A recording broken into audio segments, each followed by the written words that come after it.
The most painful transformations in life are not the ones that happen when we fail. They happen when we succeed. There is a version of ourselves that emerges during difficult times, a version built out of necessity, a person who learns to carry burdens alone, who becomes disciplined, focused, resilient, who sacrifices parts of himself in pursuit of a future he cannot yet see. And often, this version works. It gets the job, builds the business, finishes the degree, survives the hardship. But years later, something strange begins to happen. The very identity that once saved us starts to feel incomplete. The habits remain.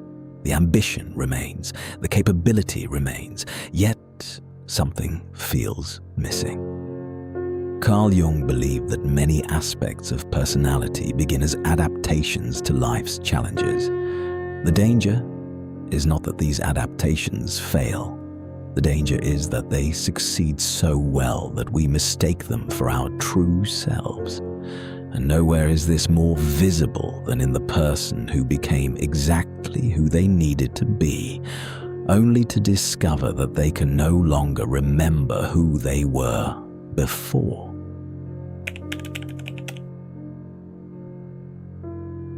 The person you needed to become. Few people become hard for no reason. Few people become self-reliant because life was easy.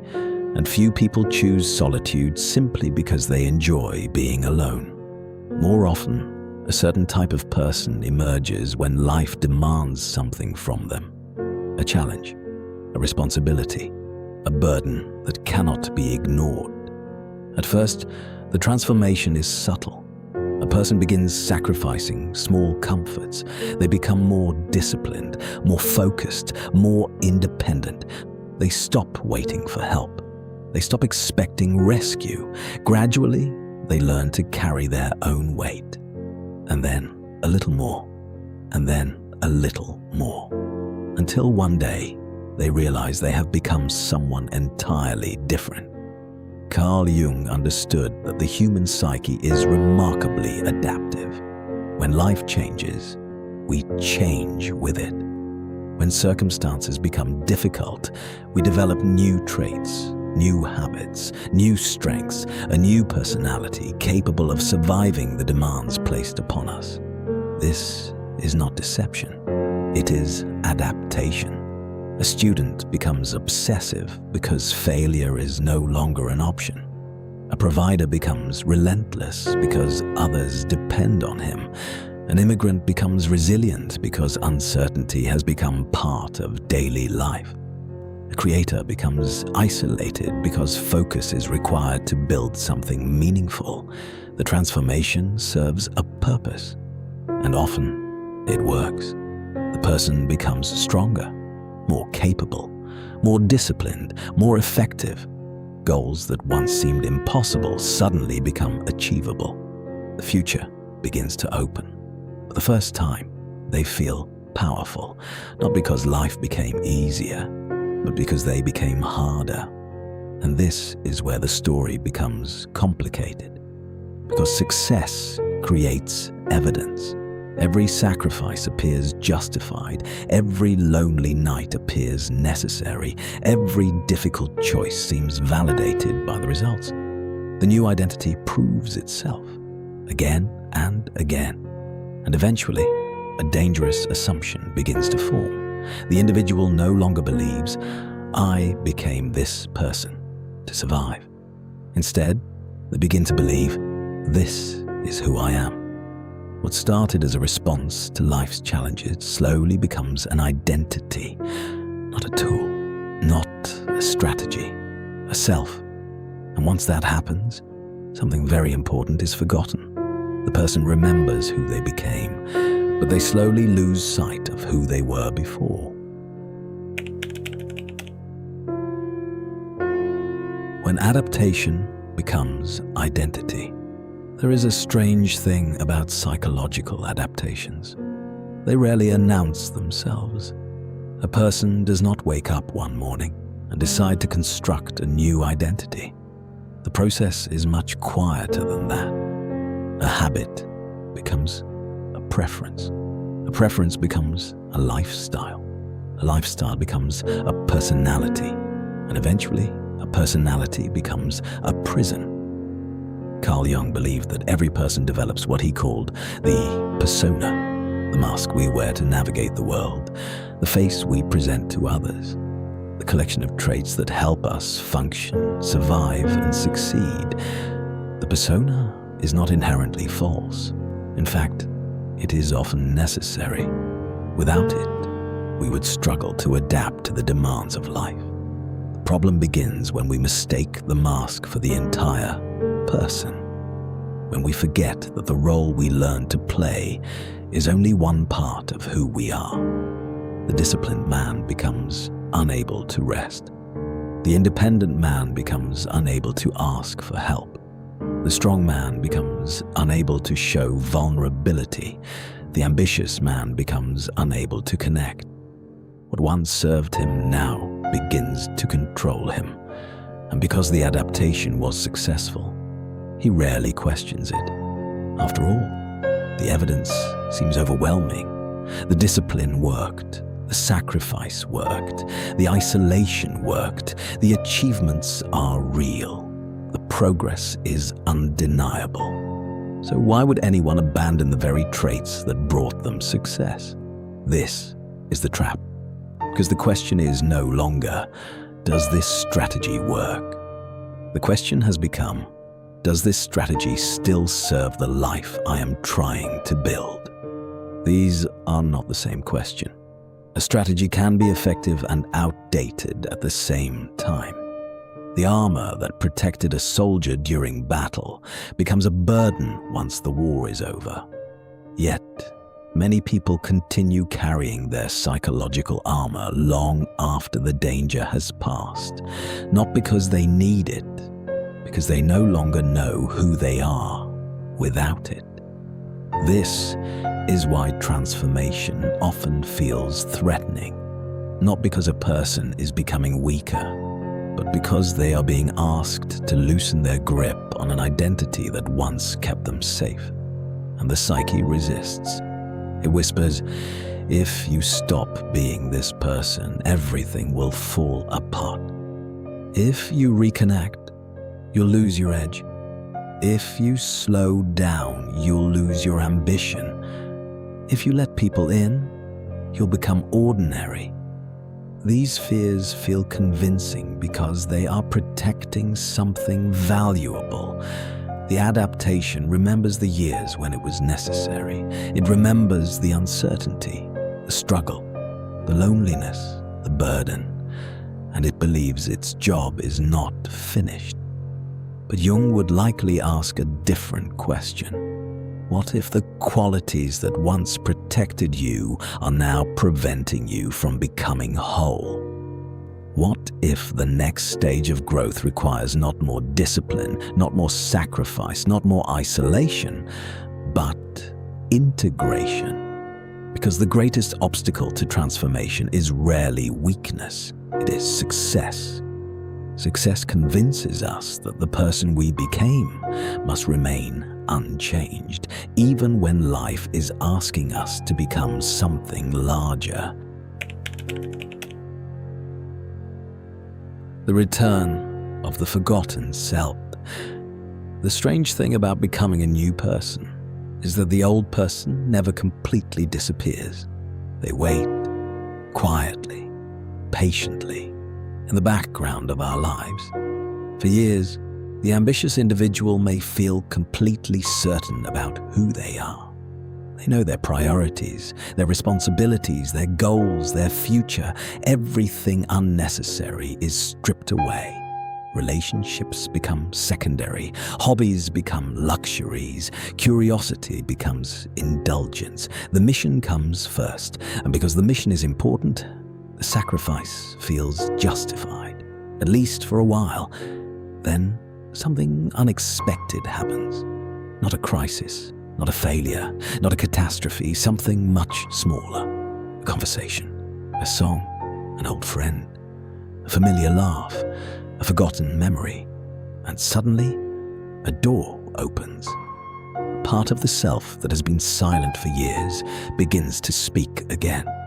Carl Jung believed that what we reject does not disappear. It simply moves into the unconscious, waiting not to punish us, but to be acknowledged. The artist who was sacrificed for the builder, the friend who was sacrificed for the achiever, the dreamer who was sacrificed for the realist, the musician who was sacrificed for the provider. These parts do not die. They wait. And when the time is right, they return. This is often a confusing experience because the return rarely feels dramatic. It feels ordinary. A person finds themselves enjoying conversations they once considered distractions. They begin valuing experiences that cannot be measured. They start missing people they once believed they had outgrown. For the first time in years, they stop asking, "What can I accomplish next?" and begin asking, "What have I been missing?" The old identity does not like this question. The builder becomes suspicious. The achiever becomes restless. A voice emerges. "Be careful. You're losing your edge. You're becoming soft. You're wasting time. Return to work. Return to the mission. Return to certainty." But another voice quietly responds, "What if this is not regression? What if this is recovery? What if the qualities returning to your life are not distractions from your purpose, but pieces of yourself that your purpose required you to abandon?" This is the moment many people misunderstand. They assume growth always looks like addition, more discipline, more achievement, more sacrifice, more success. But sometimes growth looks like retrieval, recovering forgotten parts of the self, reclaiming aspects of life that were left behind during the pursuit of something important. The goal is not to become the person you once were. That person belonged to another chapter. The goal is to become large enough to contain both the builder and the artist, the achiever and the friend, the independent individual and the member of a tribe, because wholeness is not found by choosing one over the other. It is found by allowing both to exist within the same life. And perhaps that is why the forgotten self returns, not to destroy the person you became, but to remind you that the story was never supposed to end there.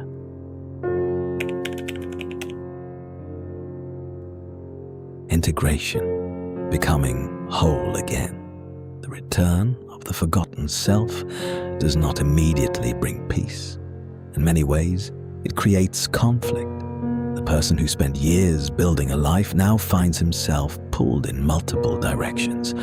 One part of him wants to continue moving forward, to achieve, to create, to build. Another part longs for something different: connection, friendship, belonging, meaning.